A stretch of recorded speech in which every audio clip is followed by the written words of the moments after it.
বাংলাদেশের ব্যবসায়ীরা সবসময় সদা অপটিমিস্টিক। গভর্নমেন্টের দায়িত্ব কিন্তু নট নেসেসারিলি প্রফিট করা। একজন ব্যবসায়ী এমন কি কার্যক্রমে জড়িত হয়ে যাবেন রাজনৈতিকভাবে যে ক্ষমতার পট পরিবর্তনের পর তাকে দেশ ছেড়ে পালাতে হবে। আপনি স্ট্রিক্ট হয়ে যান, 2, 3, 4, 5টা এক্সাম্পল আপনি ক্রিয়েট করেন, আপনি দেখবেন এগুলো সব বন্ধ হয়ে গেছে।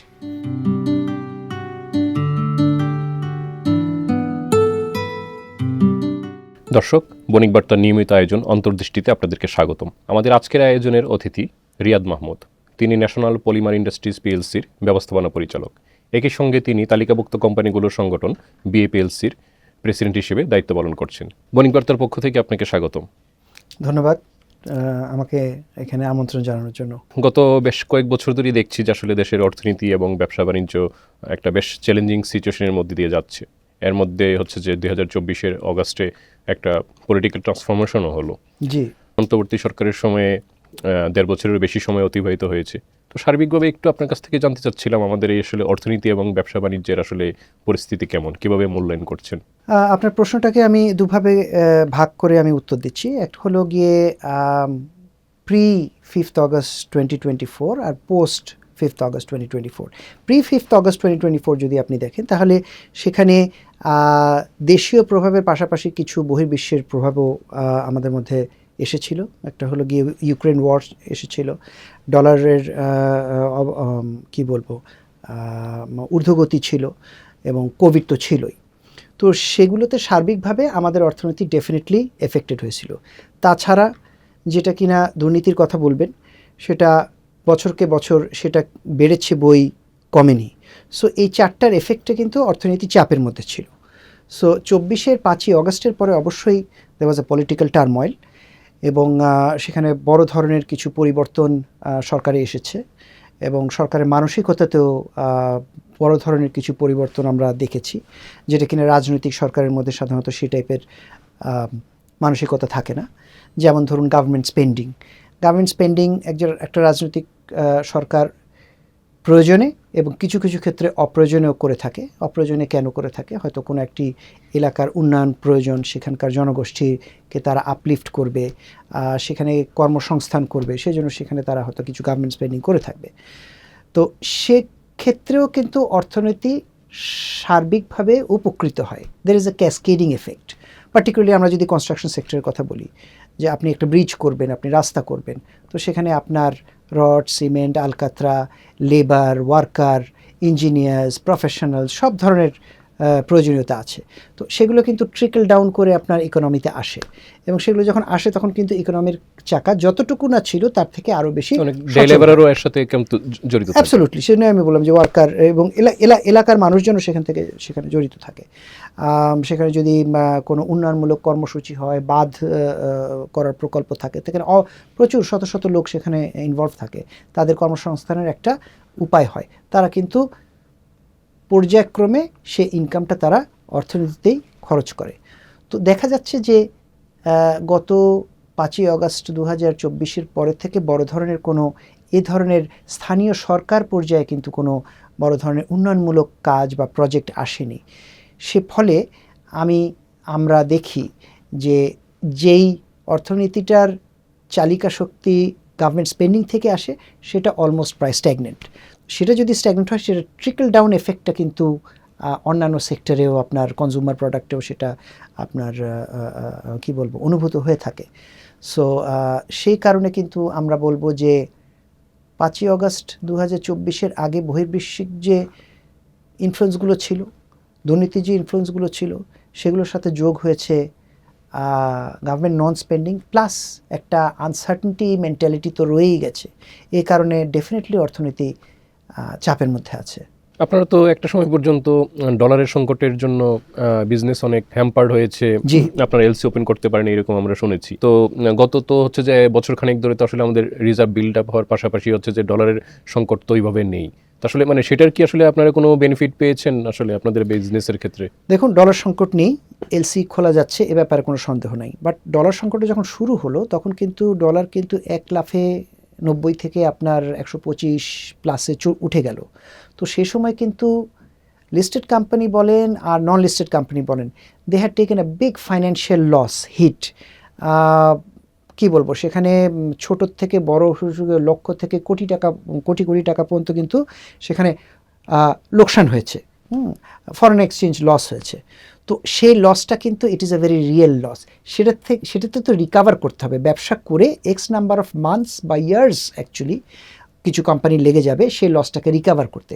তো প্রশ্ন করতে হবে নিজেদেরকে যে আমরা কি সে সময়টা পেয়েছিলাম কিনা সেই লসটাকে রিকাভার করার জন্য। তো আমার ব্যক্তিগত অভিমত যদি আপনি জানতে চান, আমি বলবো না, আমরা সেই সময়টা পার্টিকুলারলি বৃহৎ কোম্পানিগুলো সেই সময়টা ডেফিনেটলি পাইনি, কারণ তাদের লসের ভলিউমটাও ছিল অ্যাকর্ডিংলি প্রপোর্শনেটলি বৃহৎ, এবং তার আগেই কিন্তু একটা ক্রাইসিস চলে আসলো। তো লস আমি রিকাভার করতে পারিনি, কিন্তু আমাকে আপনি ডলার দিয়ে দিয়েছেন, কিন্তু আমার মধ্যে যে গ্যাপটা ছিল, যে হোলটা ছিল, সেটা তো রয়েই গেছে।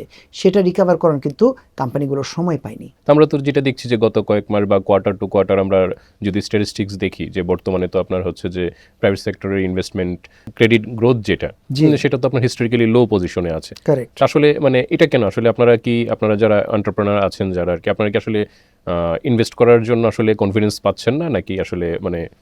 দেখুন, ওই যেটা আমি বললাম, আমার কথা ধারাবাহিকতাতে বলি যে আমরা কিন্তু ব্যবসাগুলো কিন্তু 4-5টা বড় বড় ধাক্কা 2021 সাল থেকে তারা খেয়ে এসছে, এবং তারপরের থেকে সেটা রিকাভার করার জন্য যে টাইমটা, যে কনফিডেন্সের যে পরিবেশটা, সেটা কিন্তু তৈরি হয়নি। যেহেতু তৈরি হয়নি, এখানে দ্বিমুখী একটা ব্যাপার আছে। এক হলো গিয়ে যে লসটা হয়েছে, এতে করে কিছুটা পুঁজি স্বল্পতা ঘটেছে, সে পুঁজিটা কিন্তু রিপ্লেনিশ হয়নি, number one. Number two is of course there has to be a feeling of confidence, যেটা কারণে আমরা ইকোনমিক্সে বলে থাকি যে যদি কনফিডেন্স, বিশ্বাস না থাকে, তবে সাইকোলজিক্যালি আপনি 2 পা 1 পা সামনে বাড়াতে দ্বিধাবোধ করেন। তো এই দুই কারণে কিন্তু ইনভেস্টাররা, অন্টারপ্রেনাররা সামনে আগাতে কিছুটা ভয় পেয়েছে, 1 নাম্বার। 2 নাম্বার হলো যে আপনি যদি ফরেন ইনভেস্টমেন্টের কথা চিন্তা করে দেখেন, শুধু লোকাল না, ফরেন ইনভেস্টর যে আসবে তার কিন্তু একটা চেকলিস্ট থাকে একটা পার্টিকুলার একটা দেশের প্রতি। সেখানে তারা হয়তো tax rate, tax regime, is of doing business, all these issues তারা কিন্তু গ্রেড করবে। এর মধ্যে একটা কিন্তু আছে stable government, stable economy, etcetera. সেই বক্সটাকে কিন্তু তাদেরকে টিক মার্ক দিতে হবে। তারা যদি সেখানে টিক মার্কটা না দিতে পারে, তবে Bangladesh is not the only option, investment option in the world. তো টিক মার্ক যদি না দেয়, they will move on to other options that they have, সেখানে তারা মুভ অন করবে। সো যেহেতু আমাদের দেশে সেখানে টিকমার্কটা তারা দিতে পারেনি, সেক্ষেত্রে কিন্তু ইনভেস্টমেন্ট ক্লাইমেটটাও সেভাবে তৈরি হয়নি। এক্ষেত্রে আসলে এবছর নিয়ে আপনার প্রজেকশন কি? আসলে মানে এই বছরটা কেমন যাবে মনে করছেন ব্যবসা বাণিজ্য বা ইকোনমির জন্য? বাংলাদেশের ব্যবসায়ীরা সবসময় সদা অপটিমিস্টিক, আমরাও সেই হিসাবে অপটিমিস্টিক। আমরা আশা করব যে ইকোনমিক গভর্নমেন্টের যে দায়িত্ব, গভর্নমেন্টের দায়িত্ব কিন্তু নট নেসেসারিলি প্রফিট করা। গভর্নমেন্টের দায়িত্ব হলো নিঃস্বার্থভাবে তার জনগোষ্ঠীর ইকোনমিক পজিশনটাকে উপরে নিয়ে আসা, এবং কোম্পানিগুলোর দায়িত্ব হলো প্রফিট করে কর্মসংস্থান সৃষ্টি করা এবং ডিভিডেন্ডের মাধ্যমে তার শেয়ার হোল্ডারকে সমৃদ্ধ করা। সো আমরা ঠিক এই আশাটাই করব। ইলেক্টেড গভর্নমেন্ট নিঃস্বার্থভাবে তার জনগোষ্ঠীর কথা চিন্তা করেই তার রাষ্ট্রীয় যে ইনফ্রাস্ট্রাকচারটা আছে সেই কাজগুলো তারা আবার শুরু করবে, নাম্বার ওয়ান। নাম্বার টু, এই কথাটা না বললেই নয়, আমরা বলতে পারি যে বিগত বছরগুলোতে দেখা গেছে বছর বছর দুর্নীতির মাত্রা কিন্তু বেড়েই গেছে, and that's a severe cost of doing business. আমরা আশা করব যে নতুন সরকার সেই জিনিসটিতে লাগাম টেনে ধরবেন, রাশ টেনে ধরবেন, যাতে করে আমরা ব্যবসায়িক একটা সুষ্ঠু ক্লিন পরিবেশ পেতে পারি, আমরা যাতে করে মেধা ব্যবহার করতে পারি রাদার দেন তঞ্চকতার বুদ্ধি আমরা ইউজ না করে, আমরা যাতে করে আমাদের মেধাটাকে ব্যবহার করে সেটাকে ইউজ করে যাতে করে আমরা এগিয়ে যেতে পারি। আপনি বিএপিএলসির প্রেসিডেন্ট হিসেবে আছেন, তো এই সংগঠনটির আন্ডারে তো আপনার হচ্ছে যে শেয়ার মার্কেটে যতগুলো কোম্পানি লিস্টেড আছে সবগুলোই আছে। আমি শেয়ার মার্কেটের কোম্পানিগুলোর মধ্যে 15 থেকে 20টি খাতের মতো কোম্পানি আছে। জি, 16টি বলি আমরা। জি। তো এই কোম্পানিগুলোর মধ্যে আসলে আপনার মূল্যায়ন কি, যে আসলে আপনার কোন সেক্টরের কোম্পানিগুলো আসলে বর্তমানে সুবিধাজনক বা ভালো অবস্থানে আছে এবং কোনগুলো আসলে একটু ভালনারেবল সিচুয়েশনে আছে? আমাদের সদস্য সংখ্যা 350 প্লাস। আপনি যদি, আমি আগে ভালনারেবল কোম্পানিগুলোর কথা বলি, বললে তো অনেক কথাই বলা যায়, বাট প্রাইমারিলি যে কোম্পানিগুলো ভালনারেবল অবস্থা আছে, ম্যানুফ্যাকচারিং সেক্টরে যারা কনস্ট্রাকশন সেক্টরে অপারেট করে, rod, cement, building and construction material, যেহেতু আপনার সরকারি ব্যয় এই খাতে নাই বললেই চলে, সেখানে আমি বলবো যে 30-32% সেখানে ডিগ্রোথ আছে, প্লাস ল্যাক অফ কনফিডেন্স। আপনি একজন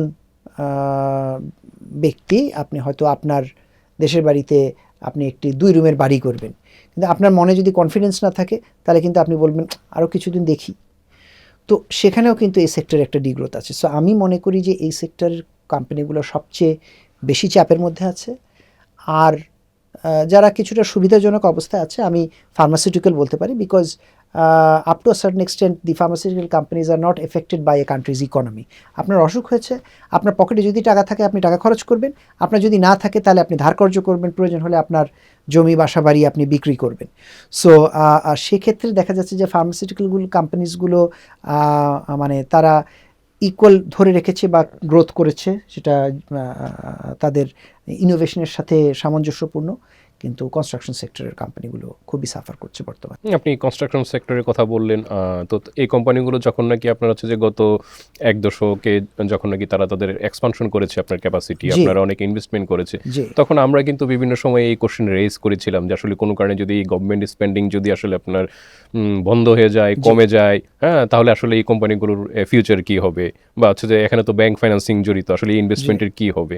তো এক্ষেত্রে কি আসলে এন্টারপ্রেনাররা কি আসলে মিস ক্যালকুলেশন করেছেন, নাকি আসলে তারা জেনে বুঝি আসলে রিস্কটা নিয়েছেন? আসলে কি মনে হয় আপনার? দেখুন, আমি যে ডিগ্রোথের কথা বলছি, এটা একটা সাডেন ডিগ্রোথ। হ্যাঁ, depending on who you was construction সেক্টরে আপনার মানে ন্যূনতম 30, মানুষ 40-45 পর্যন্ত বলবে যে ডিগ্রোথ হয়েছে, কিন্তু 30-এর নিচে কেউ বলবে না।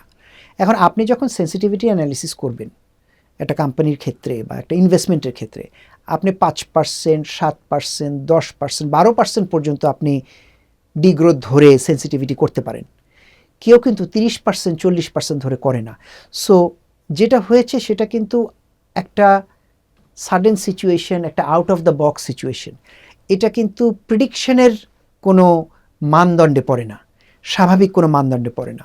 সো একটা ইকোনমির যখন ডিগ্রোথ হয়, আমরা কি বলি যে আচ্ছা জিডিপি গ্রোথ 5%, 6%, 7% হেলদি গ্রোথ। আচ্ছা জিডিপি গ্রোথ 4% হচ্ছে, নট ভেরি গুড। আপনি সেখান থেকেও 4% কমিয়ে দেন, আপনি ডিগ্রোথ করে ফেলেন জিডিপির -4%, সেখানেও তো আপনি সেন্সিটিভিটি -4% ধরে করছেন।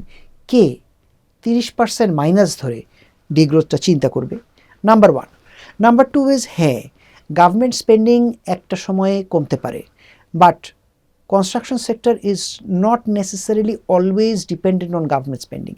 It is also a bellwether for the growth of the economy. মানুষজনের হাতে টাকা পয়সা আসবে, তারা বাড়িঘর কিনবে, ফ্ল্যাট কিনবে। আপনি ভারতের মতো জায়গায় দেখবেন দিল্লি এইসব শহর ভরে গেছে, আউটস্কার্টসে তারা যে সেখানে শহর উপশহর গড়ে উঠেছে, এগুলোই কিন্তু উন্নতির লক্ষণ। আপনি যদি চীনে দেখেন, বড় বড় শহরের বাইরে প্রচুর শহর হয়ে গেছে যেগুলো কিন্তু সব দেখতে একই রকম, সেখানে বড় বড় বিল্ডিং ইত্যাদি ইত্যাদি, সেগুলো কিন্তু সাংহাই বেজিং না, but those towns and সিটিজ R symbols of economic growth. So যে কোম্পানিগুলো ইনভেস্ট করেছে তারা কিন্তু -30%, 40% কখনোই ফোরকাস্ট করেনি।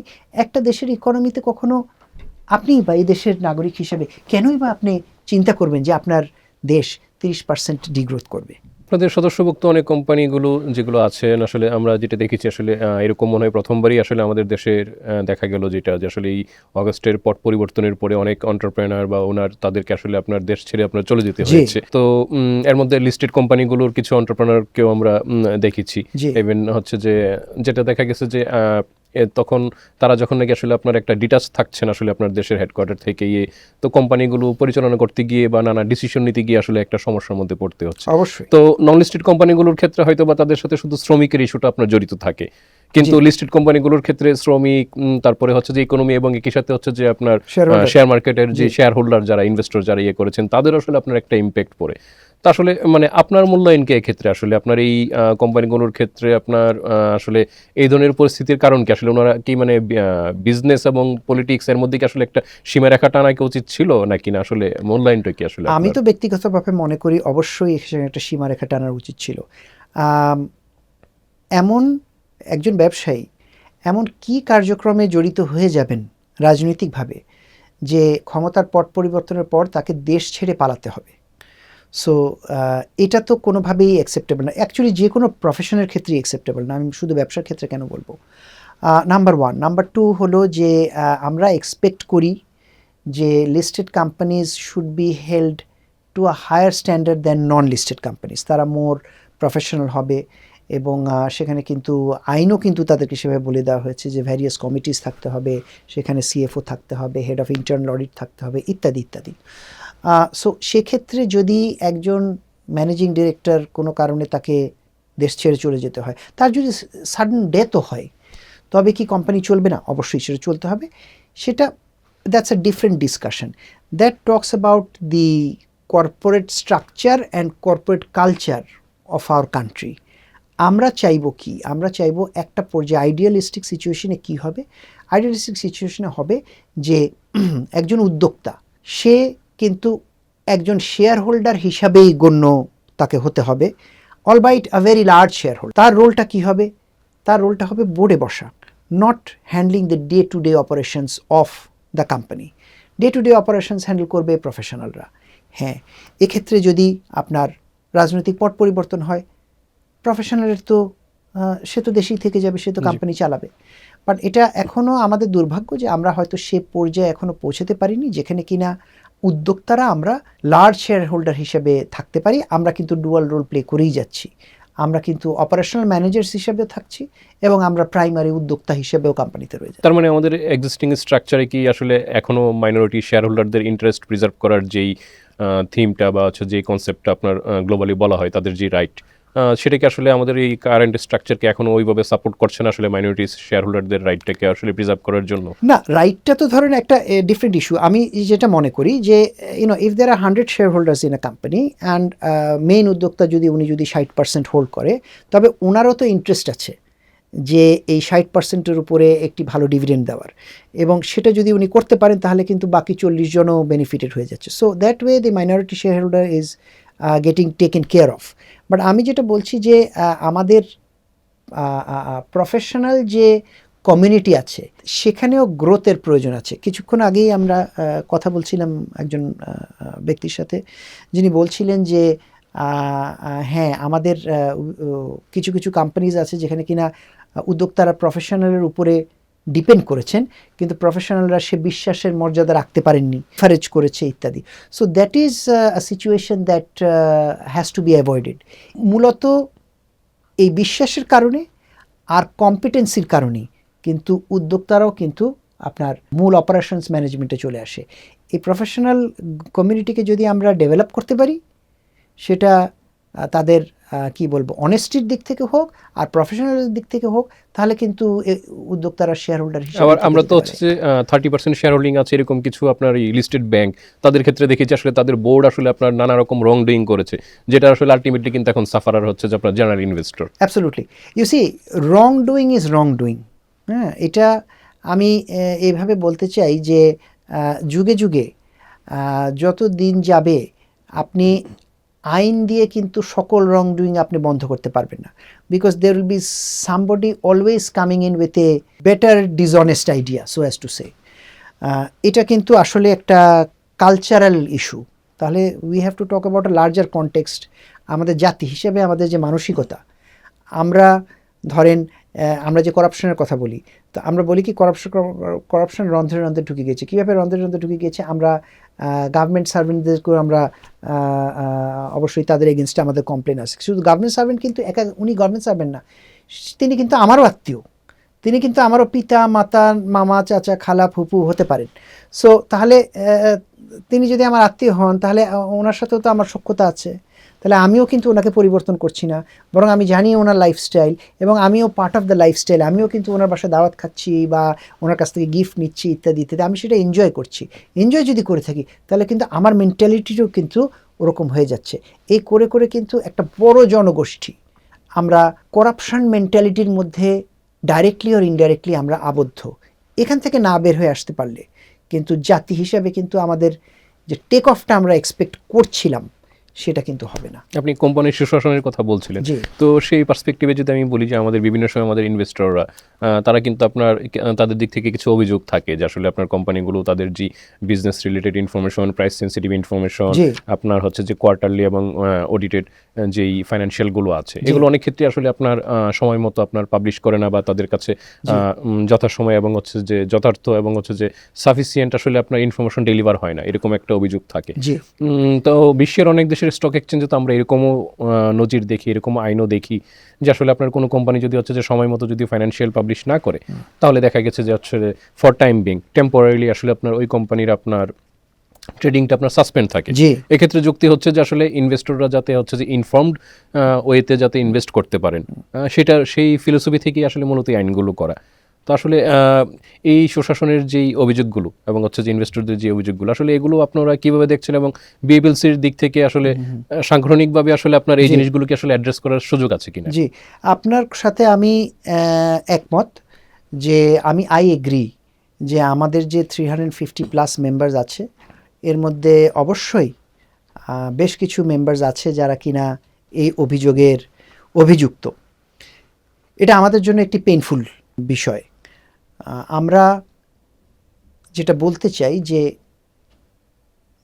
একটা সংগঠনে মেজরিটি যদি ঠিক থাকে তবে মাইনরিটি যদি ঠিক না থাকে তবে সেটা কিন্তু আইন দিয়ে পানিশমেন্ট দিয়ে সেটা কন্ট্রোল করা যায়। আমি এখনও বলবো if you look at our public market you will see that majority of the companies try to maintain proper compliance. যারা করে না অবশ্যই তারা দোষী, তাদের পক্ষে কথা বলার কোনো যুক্তি নেই। কিন্তু আমি আরেকটু বলবো, সেটা হলো যে দোষী সে কিন্তু একা দোষ করে পার পায় না। সে দোষ করতেই পারে এবং পার পেতেই পারে যখন তাকে যারা মনিটর করে, তার শাস্তির জন্য যারা দায়ী, তারাও যদি এর মধ্যে ঢুকে যায়। সো সোজা বাংলায় আমরা যেটাকে বলি সর্ষের মধ্যে ভূত। সো এই জায়গাটা যদি আমরা স্ট্রং করতে পারতাম বা সেখানে যদি স্বতঃপ্রণোদিত হয়ে সেই জায়গাটা স্ট্রং থাকতো তবে এই মাইনরিটি পার্সেন্টেজ অফ কোম্পানিজও কিন্তু আপনি তাদেরকে কন্ট্রোলে নিয়ে আসতে পারতেন। As an association definitely we don't support that. আমরা বেশ কিছু রেগুলেটরি স্টেক হোল্ডার আমাদের আছে, Securities and Exchange Commission, Bangladesh Bank, NBR, IDRA, RJSC. আমরা তাদের সাথে এই সকল অভিযোগ পেলে যেহেতু আমরা রেগুলেটর না, আমরা কোনো পানিশেবল অথরিটি না, আমরা সংগঠন, আমরা কিন্তু তাদের সাহায্য চাই। এবং আমরা চাইব যে তারা যাতে করে কখনোই যেটা বললেন যে কাউকে শাস্তি দেওয়া, সেখানে যাতে করে ছাড় না দেওয়া হয়। সরকার চাইলে কিন্তু অনেক কিছুই পারে। আপনি যদি উদাহরণস্বরূপ দেখেন 5ই আগস্টের পরে কিন্তু অনেক রথী মহারথী বড় বড় মানুষ তারা কিন্তু জেল হাজতে আছে। তাদের কিন্তু টাকা পয়সার রিসোর্সের কোনো অভাব নেই, কিন্তু তারা কিন্তু বের হতে পারছে না। সো সরকার যদি সেই মনোভাব নিয়ে আগায়, সে যেমন একটা পার্টিকুলার এজেন্ডা ধরে একটা পার্টিকুলার গ্রুপকে বলেছে যে হ্যাঁ তুমি এ ব্যাপারে আমরা মনে হয় তুমি দোষী, অতএব তুমি যাই করো না কেন শাস্তি তোমাকে পেতেই হবে। They were strict about it. ঠিক ক্যাপিটাল মার্কেটেও আপনি স্ট্রিক্ট হয়ে যান, 2, 3, 4, 5টা এক্সাম্পল আপনি ক্রিয়েট করেন, আপনি দেখবেন এগুলো সব বন্ধ হয়ে গেছে। আপনি বিভিন্ন রেগুলেটরের কথাই বললেন, তো আপনারা আসলে লিস্টেড কোম্পানির আসলে ক্লোজ রেগুলেটর যারা আসলে বিসেক, তারপরে স্টক এক্সচেঞ্জও to some extent regulatory role play করে, তো আসলে তাদের ভূমিকায় কি আসলে আপনারা সন্তুষ্ট? আপনাদের মূল্যায়ন কি বলে? আমরা you see this is a continuous dialogue. তারা রেগুলেটর, অতএব they will create laws, they will create regulations. আমরা তাদের সাথে যে ডায়ালগটা করি, আমরা বলি যে একটা পার্টিকুলার রেগুলেশন সেটা যাতে করে সময় উপযোগী হয়। আর কিছু কিছু রেগুলেশন আছে যেটা কিনা হয়তো আপনি দিলেন, সেটা হয়তো লং টার্মে ভালো, কিন্তু আজকে বলে আজকে ইমপ্লিমেন্ট করতে গেলে there may be some adjustment period needed. So আমাদের রোলটা কিন্তু তাই, আমরা ইটস অ্যান অনগোয়িং জার্নি। আমরা আমাদের রেগুলেটরের সাথে সারাক্ষণই ডায়ালগ করে যাচ্ছি। আমি জানি যে রেগুলেটররা আমাদেরকে অবহিত করেছেন যে কর্পোরেট গভর্নেন্স লতেও আপনার চেঞ্জ আসছে। তো আমরা তাদেরকে আহ্বান জানিয়েছি যে ড্রাফটটা যাতে করে আমাদের সাথে শেয়ার করা হয়, এতে করে এর মধ্যে যদি কোনো মাইন ফিল্ড বা কোনো ক্যাভিয়েট থেকে থাকে বা আমাদের যদি কোনো ফিডব্যাক থেকে থাকে আমরা অবশ্যই তাদেরকে জানাবো।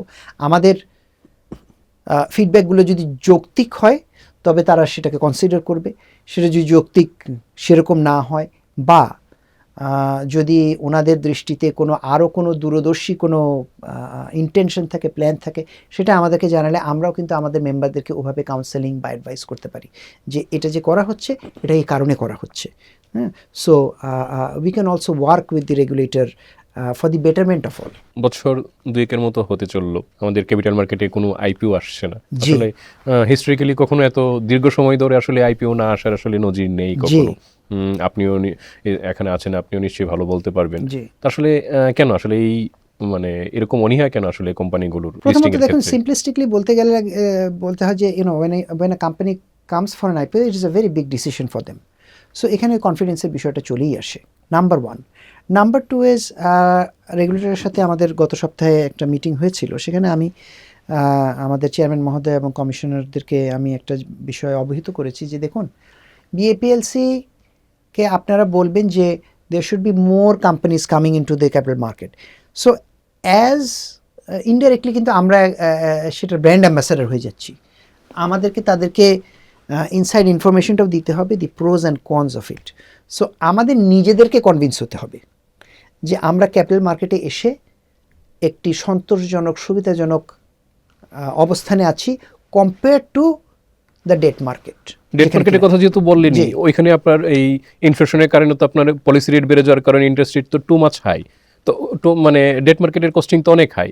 তো এটাই তো একটা আপনাদের জন্য একটা বড় ইনসেন্টিভ হওয়ার কথা যে আসলে সেটার পরিবর্তে আপনারা ক্যাপিটাল মার্কেট থেকে, যেখানে আসলে সামান্য কিছু ফিক্সড কস্ট ছাড়া আসলে আপনার আর কোনো কস্ট নেই, তো এখানে তো আপনাদের এখন আরো বেশি আসার কথা, কিন্তু এখানে আমরা তো উল্টোটা দেখতে পাচ্ছি কেন?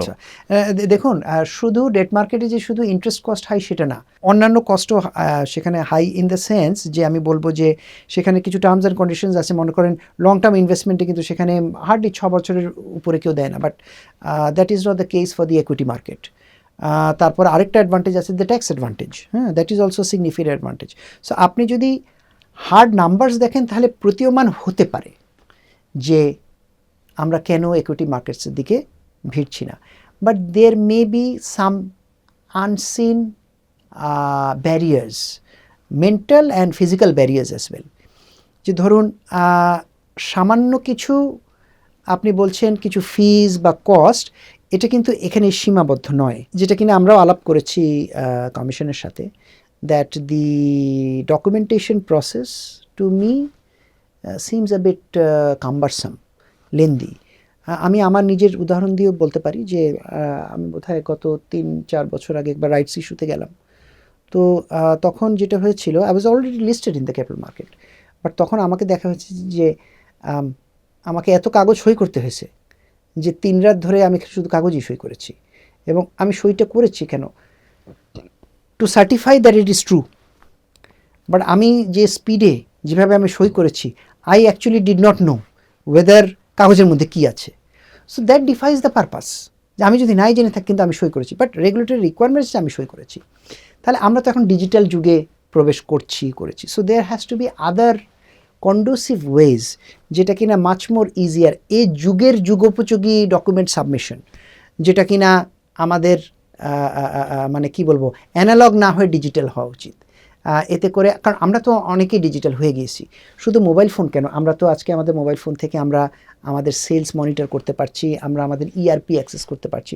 তো সেই যুগে এসে আমরা যখন ক্যাপিটাল অ্যাক্সেস করতে গিয়ে যখন এই ইনফ্রাস্ট্রাকচারাল বাধাগুলো আমরা দেখি, তখন আমরা অনেকেই কি হয়ে যায়, আমরা কিছুটা নিরুৎসাহিত হয়ে যাই। তখন আমরা বলি কি, that also has a cost, the high interest rate also has a cost, which cost is higher. High interest rate হলেও কিন্তু there is also an opportunity cost. আমি আজকে একটা ইনভেস্টমেন্ট করতে চাবো, আমি ধাম করে কিন্তু আমি ঢুকে যেতে চাই আমি ইনভেস্টমেন্টের মধ্যে, কিন্তু সেটা করতে করতে যদি 1-1.5 বছর লেগে যায়, তাহলে আমি বলবো যে I would rather go for a high interest borrowing, কিছু যদি প্রফিট হয় তাহলে আমি সেটাকে পুষিয়ে নেব। সো এইসব ক্যালকুলেশনও কিন্তু আমাদের মনে আসে। তো এসব কারণেই কি অলরেডি আপনার যে কোম্পানিগুলো লিস্টেড আছে, তো তাদের আরও যা এসব নন লিস্টেড এন্টিটিজ আছে, জি, সেগুলোকে আসলে আমরা ওইরকম খুব বেশি ক্যাপিটাল মার্কেটে আসতে দেখি না, আসলে এটাই কি কারণ? One of the reasons of course. আপনারা তো বিভিন্ন নন লিস্টেড, আপনারা বেশ কয়েকটি নন লিস্টেড এন্টিটিজ আছে, আছে। আপনাকে যদি কোশ্চেন করি আপনি কি ফার্দার ওইগুলো কি লিস্টিং করতে ইন্টারেস্টেড? সুন্দর প্রশ্ন করেছেন। আমি এই প্রশ্নটার কিছু সিম্পলিস্টিক উত্তর দিতে চাই, যেটা কিনা আমরা রেগুলেটরকেও হাইলাইট করেছি। দেখুন, রেগুলেশনে আছে যে আপনার দুটো লিস্টেড কোম্পানিজ হলে you can't have a common managing director. এতে করে আমাদের কোনো আপত্তি নেই, কিন্তু আপত্তিটা কোথায় আমি বলি, আমাদের প্রফেশনাল পুল কি সমৃদ্ধ, যেখানে কি আমরা একজন ম্যানেজিং ডিরেক্টরকে সেখানে বসিয়ে শেয়ার হোল্ডারের কাছ থেকে টাকা নিয়ে সেই গ্যারেন্টি আমি দিতে পারবো যে that person will be able to take care of the share holders. সেখানে যদি দুর্ঘটনা ঘটে যায়, ইন এনি কেস লতে কিন্তু আবার আছে যে কিনা মূল উদ্যোক্তা, তাকেও কিন্তু ভ্যারিয়াস গ্যারেন্টি সই করতে হবে। তো সে যদি গ্যারেন্টি দিয়ে থাকবে আর তার যদি প্রফেশনাল পুল যদি স্ট্রং না হয়, বা সেরকম মানুষ আনতে হলে যদি তাকে 10 লাখ 15 লাখ টাকা দিয়ে আনতে হয়, তাহলে তো প্রজেক্ট হয়তো শুরুর দিকেই আনফিজিবল হয়ে যাবে। শুরুর দিকে আমরা এন্টারপ্রেনাররা কী করি, আমরা বলি আচ্ছা থাক, প্যাশন করো, নতুন কিছু করো। প্রথম দিকে হয়তো রেমুনারেশন নিলামই না, 3 বছর পরে দেখা যাবে, 4 বছর পরে দেখা যাবে, ডিভিডেন্ড আকারে নিয়ে নেব, তখন রেমুনারেশন নেব। সো সেই গ্যাপ পিরিয়ডটা কিন্তু এখানে নাই। সো এরকম কিন্তু বেশ কিছু কোম্পানিজ আছে যারা বিগ গ্রুপস, তারা কিন্তু আরও কোম্পানিগুলোকে সামনে আনতে পারছে না। আপনি যদি এই যেটা আমি বলছিলাম যে কিছু কিছু লতে ফ্লেক্সিবিলিটি আনতে হবে, এই ফ্লেক্সিবিলিটিগুলো যদি দেন তাহলে ক্যাপাসিটি বিল্ডিংয়ের একটা সুযোগ থেকে যায়। তাহলে হয়তো ধরেন আমি যদি ম্যানেজিং ডিরেক্টর থাকি, আমি কিন্তু সারা জীবন থাকতেও চাই না, আমি এই চাপ নিতেও চাই না, কারণ আমারও তো পরিবার আছে, আমারও তো একটা জীবন আছে। সো আমিও কিন্তু চাইবো সেকেন্ড ম্যান, থার্ড পার্সন হিসাবে কেউ উঠে আসুক। তখন কিন্তু সেই সময় কিন্তু আমি ক্যাপাসিটি বিল্ডিং করতে পারি, কাউকে আমি গ্রুম আপ করতে পারি, ব্যবসার সাথে সম্পৃক্ত করে ব্যবসার ইনস অ্যান্ড আউটসটা সে লোকটা বুঝতেও পারবে, বা সে ব্যক্তিটা বুঝতেও পারবে, সেক্টরটাও কিন্তু বড় হবে। সো এখানে কিন্তু সময় দিতে হবে, কিছু ছাড় দিতে হবে। আমরা যদি কোম্পানিগুলোর কথায় যদি আসি, আপনার নিজেরও তো নন লিস্টেড এন্টিটিসগুলোর মধ্যে একটা বা দুইটা কোম্পানি মনে হচ্ছে যে এক্সপোর্ট ওরিয়েন্টেড। কারেক্ট। আর আপনার লিস্টেড এন্টিটিস যেটা ন্যাশনাল পরিবার, এটা আসলে লোকাল কনজিউমারদেরকে সার্ভ করছে। রাইট। তো গ্লোবালি এবং হচ্ছে যে আমাদের এখানেও পুরো গ্লোবালি কিন্তু আসলে একটা ইকোনমিক আনসার্টেনিটিস যাচ্ছে। গ্লোবালি আপনার হাই ইনফ্লেশন অনেক দেশই ছিল, অনেক জায়গায় আপনার কমে এসেছে, আমাদের এখানে আপনার সামান্য কমলো, এখন ওইটা হাই লেভেলই আছে। তা আসলে লোকাল এবং হচ্ছে যে গ্লোবাল, এই দুই ধরনের কনজিউমারের মধ্যে আসলে কি কোনো শিফটিং বা হচ্ছে যে কোনো চেঞ্জেস কি আপনি দেখছেন? দেখুন, আমি প্রথমে 100% এক্সপোর্ট ওরিয়েন্টেড এন্টিটির কথা বলি, which is a footwear factory, non leather. আমরা কয়েক বছর এক্সপোর্ট ট্রফিও পেয়েছি। So it's a growing factory, it's a growing sector as well. যে চ্যালেঞ্জগুলো এখানে আসে সেটাকে আমি স্ট্রেস তো ক্রিয়েট করে, বাট আমি মনে করি না যে সেগুলো কখনো উধাও হয়ে যাবে। Something or the other will come. যেমন উদাহরণস্বরূপ বলতে পারি যে যখন গত বছরের শুরুতে 25-এর শুরুতে যখন ট্রাম্প গভর্নমেন্ট আসলো, তখন দেখা গেল যে ইউরোপ আর আমেরিকা তারা ফুটওয়্যার চাইনিজ কোম্পানিজের কাছ থেকে কিন্তু বেশিরভাগই সিংহভাগই, তো তারা প্রেডিক্ট করলো যে ইউএসএ আর চায়নার মধ্যে সম্পর্কের একটা অবনতি ঘটবে। তো সেই জন্য তারা আগের থেকে একটা প্রিপারেশন নেওয়া শুরু করলো। যে মুহূর্তে প্রিপারেশন নেওয়া শুরু করলো, সেই মুহূর্তে আমাদের ফ্যাক্টরিগুলোতে অর্ডারের চাপ বেড়ে গেল। তারপরে দেখা গেল যে ইউএস আর চায়না নেগোশিয়েট করলো, তারা 1 বছরের একটা ব্রিদিং স্পেস পেলো। তারপরে কিন্তু আবার আমাদের অর্ডারগুলো আবার একটু কমে গেল। সো আমি মনে করি যে in the coming months and years এই টাইপের গ্লোবাল পলিটিক্স থাকবেই, এগুলো এফেক্ট করবেই, এদের মধ্যে দিয়ে কিন্তু আমাদের চলতে হবে, আমাদের সক্ষমতা ডেভেলপ করতে হবে। যেমন আমরা এখন বাংলাদেশি কোম্পানিগুলো আমরা নিরাপণ অডিট করাচ্ছি কেন, তাহলে আমাদের ফুটওয়্যার কোম্পানিগুলো পার্টিকুলারলি গার্মেন্টসও তো আছে, যে তাহলে আমাদের মাল্টিপল মার্কেটস খুলে যাবে, শুধু ইউরোপিয়ান না আমেরিকান মার্কেটটাও আমাদের জন্য ওপেন হয়ে যাবে। এর জন্য কিন্তু ইনভেস্টমেন্ট প্রয়োজন। সো যেসব কোম্পানিগুলো ইনভেস্ট করবে, they will be able to take advantage of ups and downs of the global situation. Europe বন্ধ হয়ে যাচ্ছে, আমেরিকাতে যাও, আমেরিকাতে চাপ হচ্ছে, ইউরোপে যাও, ইউরোপে চাপ হচ্ছে, তুমি চায়নাতে চলে যাও। ম্যানুফ্যাকচারিং ক্যাপাবিলিটি কিন্তু আমাদের থাকতে হবে, এগুলো এক্সপোর্ট ওরিয়েন্টেড। আপনি যদি লোকাল মার্কেটের কথা চিন্তা করে দেখেন, অবশ্যই যেটা শুরুতে বললাম, লোকাল কোম্পানিগুলো 21 সাল থেকে চাপের মধ্যে ছিল, আছে, তাদের অনেকেরই কিন্তু পুঁজি অনেকাংশে কমে গেছে, রিকভার করার সময় পায়নি। তাই না, আমাদের অনেক লোকাল কোম্পানির কিন্তু একটা স্টেডি মার্কেট হলো সেভেন সিস্টার্স, সেখানে আমাদের কনজিউমার গুডসও যায়, কনস্ট্রাকশন মেটেরিয়ালও যায়। সো 24-এর 5ই অগস্টের পরে কিন্তু ভারতের সাথে আমাদের একটা সম্পর্কে টানাপোড়েন চলেছে। সো আমরা উভয় দেশই কিছুটা টিট ফর ট্যাটে গিয়েছি। কে আগে করেছে সেই বিতর্কে আমরা না হয় নাই যাই, বাট ব্যবসাকে তো এফেক্ট করেছে। সো ওটাও কিন্তু একটা কারণ, যারা কিনা একটা এক্সপোর্টের একটা পার্টিকুলার অংশ যেটা কিনা ভারতের সেভেন সিস্টারে যেত, সেটাতে কিন্তু আমরা আমাদের সক্ষমতা বা এক্সপোর্ট ক্যাপাবিলিটি আমরা হারিয়ে ফেলেছি। সো আমরা কিন্তু এক্সপেকটেশনে আছি যে let the politics be at the politics side, let economics be at the economic side. যদিও দুটোকে একেবারেই সবসময় আলাদা করা সম্ভব না, কিন্তু এটা মনে রাখতে হবে যে পলিটিক্স, সরকার, এগুলো চেঞ্জেবল, আসবে, কিন্তু আপনার আমার যে বেসিক চাহিদা, খাদ্য, অন্ন, বাসস্থানের যে চাহিদা, সেটা কিন্তু পার্মানেন্ট, সেটা কিন্তু আসে ইকোনমিক অ্যাক্টিভিটি থেকে। তো সেই ইকোনমিক অ্যাক্টিভিটিকে যতখানি নন ডিস্টারবেন্সে রাখা যায় ততই হয়তো বেটার। আশা করি যে সরকারই আসুক, তারা এই ফিলোসফিটাকে যদি একটু আত্মস্থ করে যদি ওনাদের পররাষ্ট্রনীতিটাকে চালাতে পারে, তাহলে আমার মনে হয় যে ইকোনমির জন্য ভালো। আপনি এক্সপোর্টের কথা বলছিলেন, ট্রাম্পের যে শুল্ক নীতি, এই বিষয়ে আপনার সাথে যখন কথা হচ্ছিল তখন আপনি মনে হয় একটা ইন্টারেস্টিং ঘটনার কথা বলেছিলেন যে আসলে ওই যখন নাকি শুল্ক ইম্পোজ হবে, ফিক্সড হবে, তখন ওইটার কথা শুনে আপনার একজন বায়ার আসলে চলে গিয়েছিলেন। Correct. তো পরে যখন আসলে এই শুল্কের বিষয়টি যখন আপনার গ্লোবালি বিভিন্ন দেশে সেটেল হলো আর কি, তো তারপরে আসলে বর্তমানে কি অবস্থা, আসলে আপনারা কি মানে সেই অর্ডারগুলোকে আবার ফিরে পেয়েছেন? ডেফিনেটলি আমি আপনাকে বলি, 2024 সালের আগে আমাদের ডেফিনেটলি ফুটওয়্যার একটা মার্কেট ছিল, আছে এখনও, ইউরোপ অ্যান্ড কিছু অংশে ইউনাইটেড স্টেটস। একটা টাইপের একটা ফিক্সড ডিমান্ড আমাদের ছিল। ট্রাম্প আসার পরে কিন্তু আনসার্টেনটা যখন আসলো, ডিমান্ডটা কিন্তু হঠাৎ করে বেড়ে গেল আমাদের দেশের উপরে। তারপরে আবার যখন আমাদের উপরে শুল্ক চাপালো, তখন ডিমান্ডটা কিন্তু হুট করে কমে গেল। আবার আমরা যখন জিনিসটা সেটেল করলাম, তখন কিন্তু আবার পূর্বের জায়গাতে 2024 জায়গায় চলে এসছে।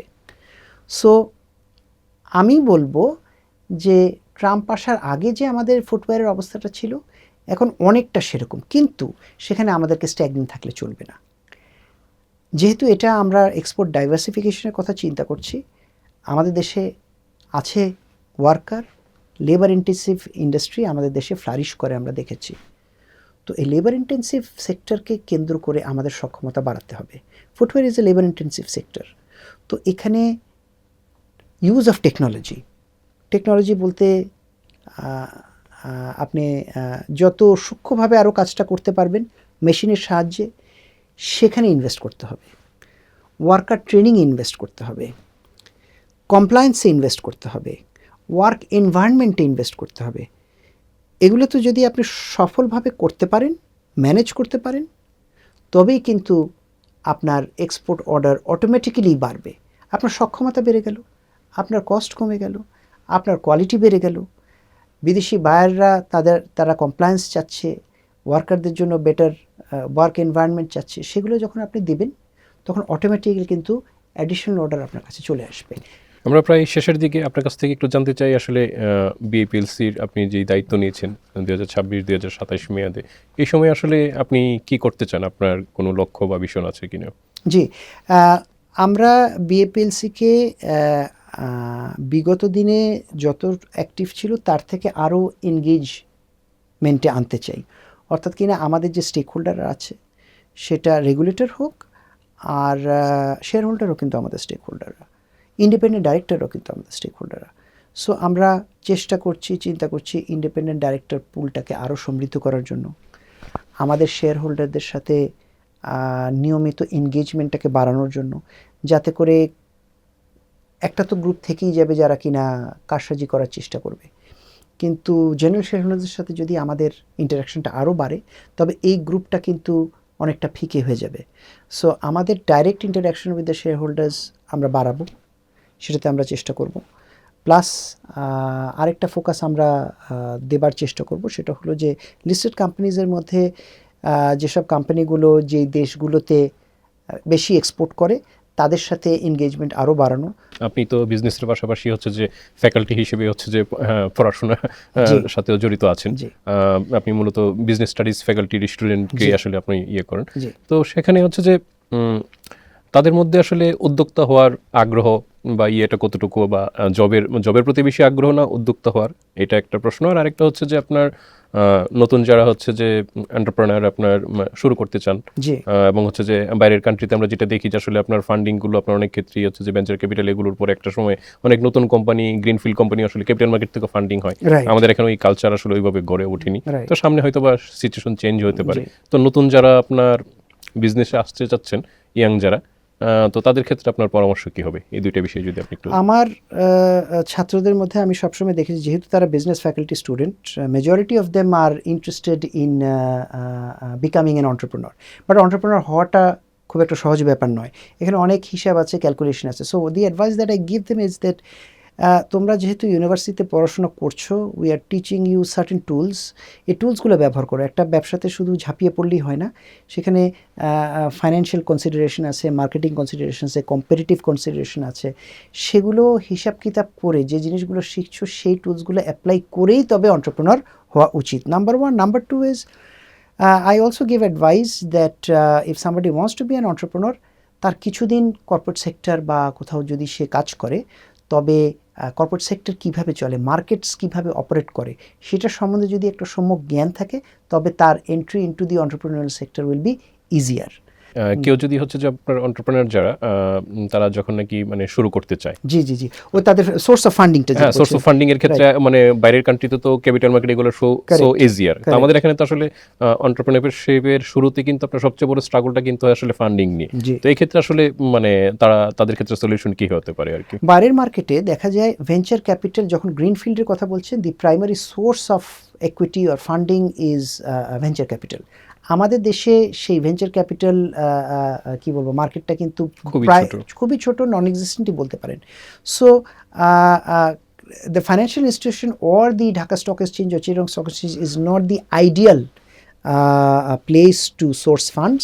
আমি মনে করি মানুষের শেখা উচিত, আমাদের শেখা উচিত, যেসব দেশে ভেঞ্চার ক্যাপিটাল সেক্টরটা খুব উন্নত, সেখান থেকে সরকারি পৃষ্ঠপোষকতায় তাদেরকে যদি নিয়ে এসে আমাদের মার্কেটে যদি তাদেরকে ইন্ট্রোডিউস করানো যায়, তারা যদি আমাদেরকে ধরেন সেমিনার করলো বা ওয়ার্কশপ করলো, এতে করে যদি আমরা পৃষ্ঠপোষকতা পাই সরকারের কাছ থেকে, তবে কিন্তু ভেঞ্চার ক্যাপিটাল সেক্টরটা কিভাবে অপারেট করে, সেটার লাভ ক্ষতির হিসাবটা কি, সেটা আমাদের আগে শেখা দরকার। তবেই কিন্তু আমাদের এখানে ভেঞ্চার ক্যাপিটালের মার্কেটটা, সেক্টরটা ফ্লারিশ করবে। ওটা যত ফ্লারিশ করবে তত এন্টারপ্রেনার উঠে আসবে। বণিকবার্তাকে সময় দেওয়ার জন্য আপনাকে অসংখ্য ধন্যবাদ। আপনাকেও ধন্যবাদ আমাকে আমন্ত্রণ করার জন্য। ধন্যবাদ।